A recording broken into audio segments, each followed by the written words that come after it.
Tuesdays on this show bring us a Pulitzer Prize winner, multiple best-selling author, the dean of Trumpology, in the study of this man who has always been relevant in this bizarre, dark corner of grift, but now is relevant on the world stage in this utterly frightening narrative that has evolved here in America. He is now a professor at RIT, joins us on Tuesdays, as I say, David K. Johnston, everyone. Hello, Mark. Hello, David. So David, I want to get, first of all, people filter in and they go, because they didn't see you on election night, some of them, I always refer them to election night, where I thought you did something so well, which is that you right away said, hey, I want to say, I thought that this guy, would lose the popular vote, is the point you made.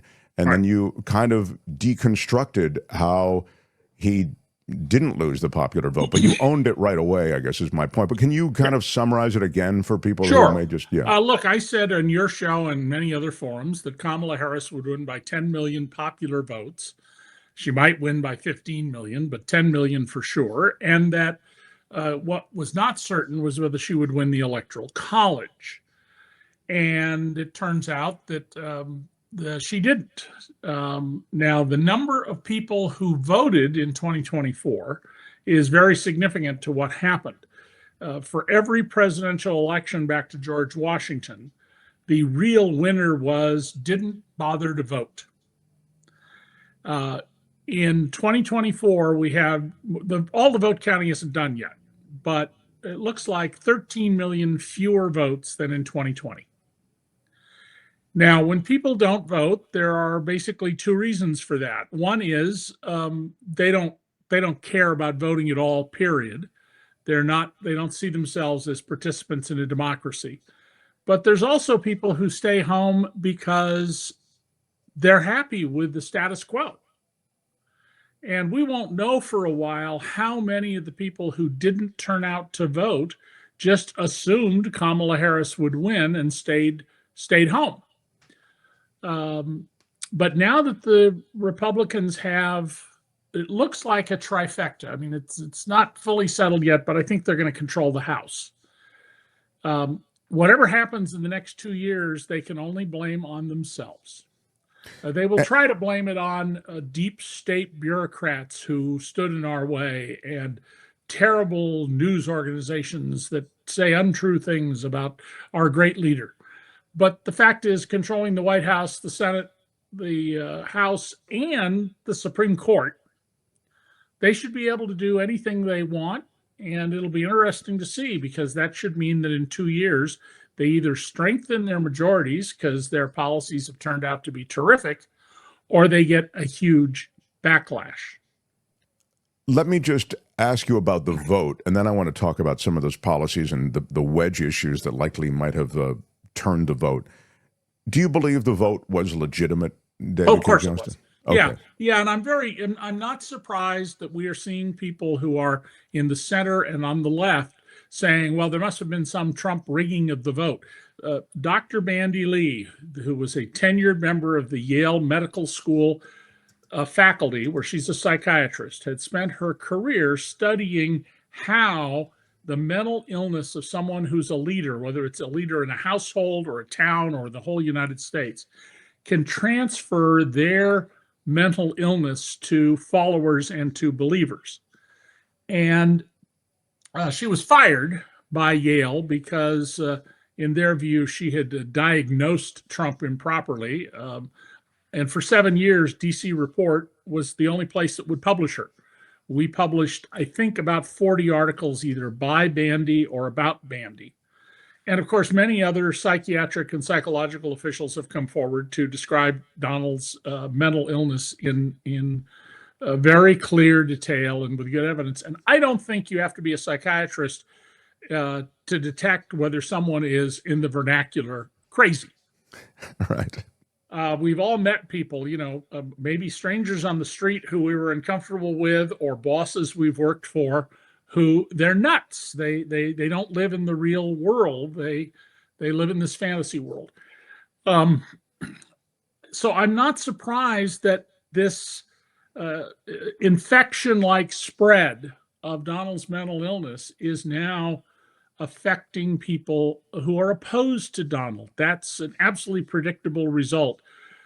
If you live in a society where you don't know what the truth is, or you don't want to know what the truth is, then you end up believing all sorts of crazy things. And Mark, I'll get this quote wrong, but if I remember roughly, Solzhenitsyn, the Russian physicist who stood up to the Kremlin in its final days, said, they know, meaning the Kremlin, they know that we know that they're lying. They know that we know that they're lying. We know that they know that we know that they're lying. And they all keep on lying. And that's the core here of Trump's success. Your previous guest from Media's Network is quite right. I believe that we will see, at least in the beginning, show deportations as opposed to major serious deportations, partly because if you really were to go into the Midwest of this country and start deporting people left and right, food prices would spike. Right. Farmers' crops would not be tended when they're growing, and they wouldn't be harvested when they come in. But I think you're going to see, nonetheless, a lot of disruption because they will do some of this. And I'm not going to be shocked if there's some bloody violence by the government. Oh, I think you're 100% right. I've made this point over the last few days that I think this will be the theater of deportation. It will be heartbreaking to see.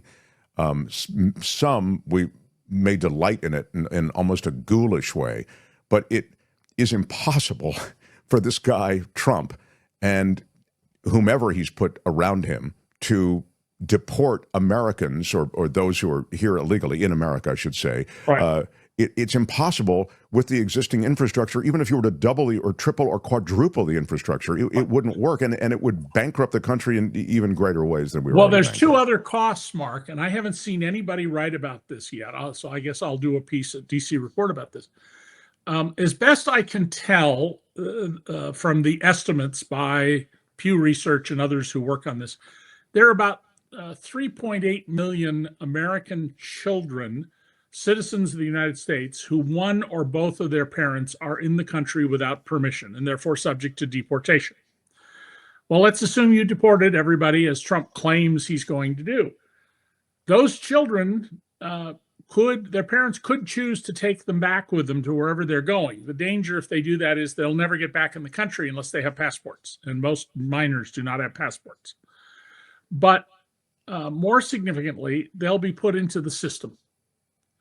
And if you want to see your local property taxes go up, if you want to see Social Security drained of money, just put even a couple 100,000 children around the country into the foster care system. And of course, that won't appear on the federal budget. So Donald can say, well, that's the states, that's the local government. It's not my problem. It's just incredible. I think that will be the fascinating thing to watch him dance around, but there's going to be a really tough price paid in the meantime. I know you directed us toward a couple of pieces that I thought were really so good, David. And one of them, this is, really pertaining to the issues that seem to be resonating with voters, at least. That's a great way to sort of take the temperature of the country. And these wedge issues, some of which we think are really just bogus. Like, I think the trans thing is just a bogus. The number of people in America that are affected by the transgender issue in any way is so small. And yet it really was an effective wedge issue for the opposition. Yeah, I'm going to say something I suspect is going to light up the chat room. So I hope people listen very carefully to what I'm about to say. I have one daughter who's queer, one daughter who's gay, and a grandchild who is a trans woman. I've always fully supported them. When I was a boy growing up in the Bay Area, my parents had friends who were homosexual, and it was just normal to me to meet people, whether they were lesbians or they were men. But clearly, there is a huge segment of the population that is incredibly uncomfortable with gay people, One of our Supreme Court justices, according to a book I've read, said to his clerks he'd never met anybody who was gay in his life, and one of the clerks pointed out that every single one of his clerks was gay. I didn't know that. And there are many people, even who are generally supportive of equal rights for everybody, regardless of their gender, are uncomfortable with trans, particularly trans among teenagers. And I think this is not a hill the Democrats want to die on. One of the articles I sent to you was about Seth Moulton, who's been a leading political scientist critical of Donald Trump at Tufts University in Boston. Very thoughtful, insightful reporting by him. But he has come under withering criticism. Some people want him fired from the university because he said, look, the Democrats, you're on the wrong message. You want to win elections, you got to get off of, we have to defend trans rights at all costs. That's just not a winning strategy. And I think he's right about that. That doesn't mean that we should now, adopt hate or anything else. It simply means Democrats want to win. They need to go back to their historic message. They're here for working people. They're in favor of unions because there's no way to raise wages without unions. Pope Francis, for those people who are religious, said in 2014, there is no economic justice without unions, because almost everybody's a commodity. You were a radio host, and you were paid connected to the size of the audience that you could attract and retain. I sell books. So we're somewhat in the market of the competitive capitalist market in America. But most radio announcers, people who don't have their own show, most journalists, police officers, secretaries, retail store managers, they're commodities. You can replace one with another. And companies, so you and I had a little bit as talent that we could get a premium for ourselves, but we're the exception to the rule. So we need to recognize that what's happened since Reagan killed the New Deal is workers' wages have fallen in real terms as union density has declined. And so two numbers for people that I just worked on. Every year I analyze the wage data from Social Security. For years, I've been reporting on how the median wage, the halfway point, half of people make less, half make more, has been pretty flat, but the average wage has been going through the roof. So there's this growing chasm between the bottom half of workers and the average and people at the top. Under Joe Biden, that reversed. In fact, from 2023 compared to the year before, 2022, the average wage grew 20%, but the median, the halfway point, grew 25%. When you're dealing with huge nationwide numbers with 173 million people who had a job, 20% more growth at the bottom is an enormous shift, just absolutely enormous, and a sign of enormous success with his policy of lifting up people basically up to about the 90th percent level. The second is, just before we went on the air, I pulled up the growth in wages since 2000 and the growth in corporate profits. Total wages in this country, remember the population today, 345 million people. It's a lot bigger than it was at the turn of the millennium. That grew 1.4. For every dollar people got back then, they're now getting $1.40. Not individually, the total wages everybody paid, the size of the wage pie. And that was over what time period, David? Over what time period? 2000 to 2023. Okay. It grew 45%. Corporate profits grew 300 and I think it's 65%. More than double, well more than double the growth in wages. And that's what's been going on in our economy now ever since Reagan. We have been redistributing money to the top. And we have a piece that'll be up at DC Report, I hope later today, if not tomorrow, pointing out that inequality, we keep getting told, oh, inequality is because of technology and global trade. No, it's because of government policies. Government policies that allow billionaires as a group, according to the government's data, to pay an average tax rate of less than 9%. Well, somebody like me, I'm a wage earner. I'm not in the top 1%, and I pay a federal tax rate with my wife, who's retired, of about 25% of our income. So I don't make in a year what these guys make in 20 minutes after the ball comes down on time at Times Square, and yet the burden I'm bearing is 3 times their burden. And the result of this is this massive inequality. And Bill Gates, just the other day, in an interview that was videotaped, said, if we had a proper tax system, people at my income level, he's worth 162 billion that we know of, we would pay on the margin 62 cents on the dollar and 67 cents on the dollar in federal income tax. We pay a 2/3 tax rate. And he said, my fortune should be about 1/3 the size it is if we had a proper tax system.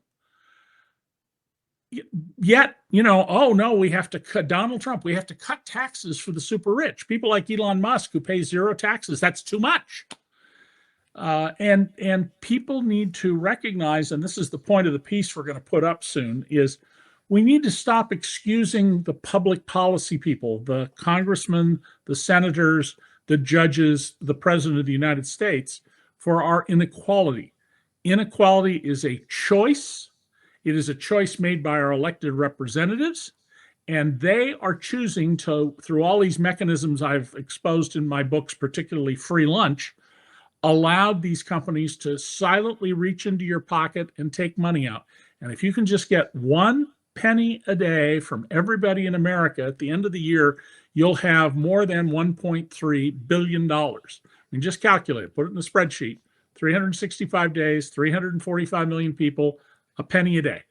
I would say to that, this is a position and an explanation that needs to get out there. I mean, I think the communication, which is sort of part of what this article was about that you'd pushed on. I mean, I think the Democrats need a couple of things. They need to articulate what you just talked about. They need to make it about wages, make it about the economy, but need to package it in a way that we can understand it. But at the same time, they need to have an answer to these cultural wedge issues because they're pursuing. You just hit upon a crucial thing. I'm who I am. I'm 75. I'm like Donald. I'm baked. I'm not going to change. I don't have the marketing skill to make this a popular message to appeal to people who don't care about public policy. We need people who take the kind of data that I put into the public record and analyze and sell it to people. Robert McIntyre, who founded Citizens for Tax Justice back in the early 80s, and who influenced Ronald Reagan's thinking. Ronald Reagan raised taxes on corporations, which few people remember. Used to say that we'll get real tax reform in America when we get a first-rate stand-up comic who understands tax law. No, it's true. And I'm ready to give lessons to a comic who can do it. But we need, I can tell people who think in numbers and think in policy terms, those who read my books by and large, what these things are, but they don't resonate with the vast majority of people because they don't understand them. That's a solvable problem. The Democrats have to learn messaging. They have to learn things the Republicans have, like the death tax. There's no death tax. Right. But the labeling of issues in easily managed ways. I mean, isn't that what they do? And they That's right. and yeah, but to the point, I want to bring up this. I want to get back to immigration because immigration was the other thing that really carried it. No Contendo says, David K. Johnston, will there be no-knock warrants? 45 pumped the NRA. Everybody strapped. Kick in my door. We bussin'. From Fox will claim immigrants are cop deleters. Rental, mortgage properties, car loans, credit, industry risk. Can you speak to some of these things that are included? I don't expect that Tom Homan and Trump's Minister of Hate, Stephen Miller, to do this stupidly. They're not trying to damage Trump. They're trying to build more support for him. I expect there'll be a lot of raids at businesses, slaughterhouses, which are almost entirely, except for the management, people here illegally, and often children illegally. In fields where there are farm workers, when they come and arrive on the bus out in the middle of the field, I think you're going to see those kinds of raids. you're going to see American citizens swept up in some of these. And I would suggest to people that there's a Cheech Marin movie from 30 or 40 years ago where he is in East LA. There's a raid. He keeps saying, I'm an American citizen. I was born here. Listen to me. I talk English. And they throw him across the border in Mexico and he can't get back in. Now, there are ways to solve that problem, but the movie itself is about to become real life. There will be American citizens who will be arrested, detained, and deported. And there'll be a lot of news coverage about that. And places like Fox will go, oh, well, it was only 146 people, as if it doesn't matter. Thank you. Born in East LA is on the screen for those of you who watch on the internet. But I don't think you're going to, they can't deport 11 million people without an enormous expansion of the workforce to do it. Even if they decide to bring the military in to do it, it will lead to all sorts of ancillary problems. It's going to require people to rat out other people. And there are going to be police chiefs and police forces in many cities that are going to say, no, we're not going to help you round up these people. Won't stop them from going ahead. I'd be surprised if by a year from today, they've deported 1 million people. Oh, I agree completely. I think it's all going to be for show. It's going to be mostly for show. Steve, XNYC Automotive says immigrants are making children here to get citizenship and benefits. I mean, I think they're making children because people make children. It's a normal human. That's like teenagers are having sex because they're being taught sex education. Really? If we didn't tell them about it, they wouldn't have sex. Okay. Yeah. Tell that to all the people who were here before there were schools teaching sex education. Jamie Giles says, any possibility to allow blue states run by Dems and red run as red till the election and change every election, make this the literal American experiment? I'm not sure I understand the question. I'm not either. Kim, help me with this. Sometimes Kim can decode these things. Any possibility to allow blue states run by Dems and red run as red to allow them till the election and change every election? I don't know. I don't quite get it. I don't think there are any big changes coming. Two years from now, we get to pick a whole new Congress and a little more than a third of the Senate. And this time around, the bad table to run, to make a billiard comparison, is going to be the Republicans. The Democrats have a much better table 2 years from now. If they have really grown the economy and create a lot of jobs, and they will romp 2 years from now. But there's no economics in the world by which you can cut taxes on the people who pay most of the taxes, well-to-do people, reduce the federal deficit, and lower interest rates. That's a triangle that doesn't work. And so if now that they're free to do, assuming they get control of the House, whatever they want to do, if voters are unhappy, there will be a huge change 2 years from now. And we've seen this in the past. And by the way, one of the things don't buy into is this is not a big mandate. This is not, he's going to win when all the votes are counted by about 2 percentage points and maybe less than 2 percentage points. You want a mandate? Ronald Reagan in 1984 won 49 states. He ran the table. Lyndon Johnson, biggest mandate of all time in 1964. Those are mandates. This is not a mandate. This is winning an election. He won the election. He's going to be president of the United States again. But he doesn't have this mandate to do any damn thing he wants, which he's is, of course, feeling it, David, and I think he's feeling it sort of mandate adjacent because of the control of the legislative bodies. You know, he's got it all now, got the court and Congress, right? And he's asked for something that should really alarm people. I know it's hard. This is a little difficult, perhaps, to grasp its significance, but he has asked the U.S. Senate to not give its advice and consent on his appointees. This is one of the most important provisions in the Constitution, that you must get the approval of the U.S. Senate to appoint someone to a federal judgeship, to your cabinet. There's a whole host of positions that's required. And Rick Scott, who you were talking about in the previous segment, and I believe by now Thune, the senator from North Carolina, who Mitch McConnell has set up to be the next majority leader, both have indicated that they're willing to do this. They're willing to just let members go through without any review. The second thing people should really be on the watch for, and I was warning about this back in 2016, if Donald Trump begins firing generals and admirals, and he has just reiterated he's going to fire every woke general, that indicates he is trying to set up a military dictatorship. We have done a remarkable job in this country of having a highly educated, professional, and non-political military officer corps. But there are always, in all societies throughout history, junior officers, captains, majors, lieutenant colonels, lieutenant colonel is not quite a junior officer, but who will sell out their country for their own glory, for their own political beliefs. And so if Trump starts mass firing people like this, who in the general officer corps, that should be very troubling. They're planning to fire people in the Justice Department unless they are willing to bring baseless prosecutions of people. Now, they've also indicated they're going to call up General Milley. If you're a United States military officer, you're subject to call up to the age of 70. Milley's still in his 60s, so they can court-martial him. Of course, to do that, to convict him in a court-martial, they have to get other generals sitting on a court-martial panel to convict him, and they may not do that. It may cost them their positions. Trump may demand, if they don't do it, that he'll fire them. But if you got the bravery to put your life on the line for the country, I don't think you're going to sell out because you're a chicken that you'll get fired from your military position by Donald Trump. It'll be noisy anyway, which I think is something that Trump doesn't necessarily want. I mean, he likes chaos, yes, but you know this so well because this is your world, the Trump world.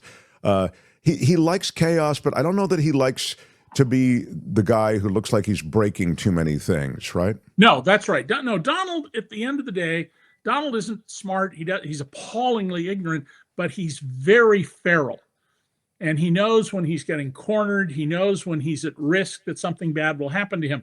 One of the things I would watch for, if in fact they court-martial General Milley, is if they try to seal the courtroom so you can't be there. Court-martials should be public. We've had many court-martials that have been covered. It's the whole movie, The Caine Mutiny, about it from World War II.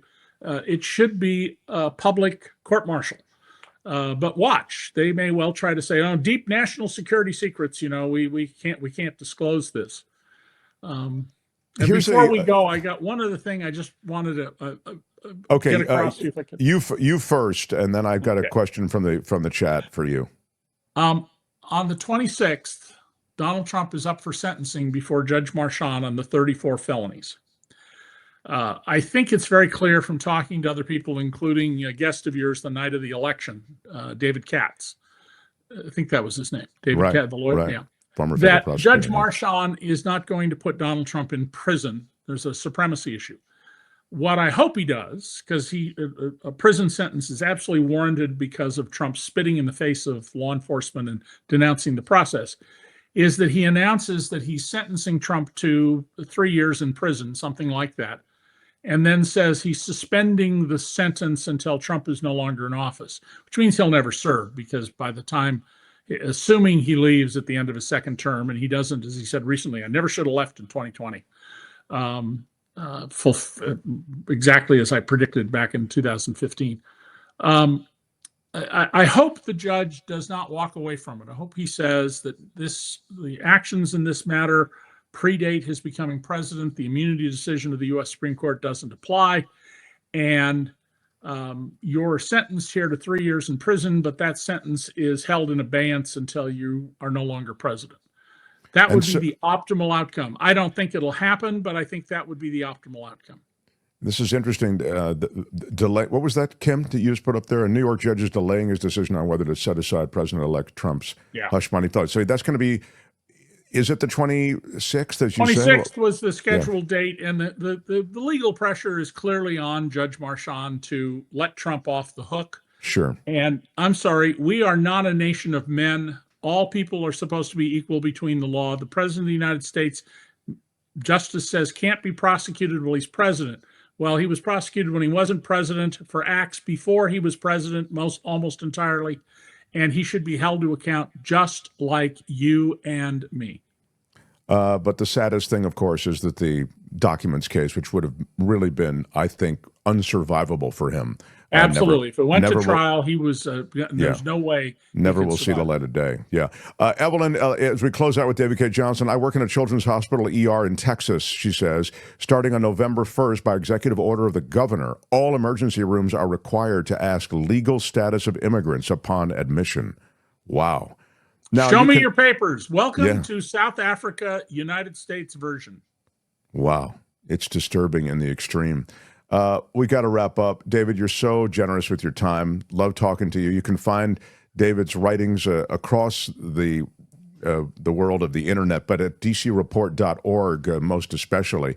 And of course, if you can manage it, if you can pass the entrance exams, maybe you can go to Rochester Institute of Technology.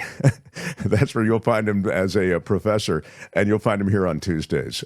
Thanks so much, David K. Johnston. Take care. Good All to right, see you. Hi, it's Mark, and I thought that was great. Hit the notification bell. You'll know whenever there's a new video being dropped, and please subscribe to our channel to help us save the universe.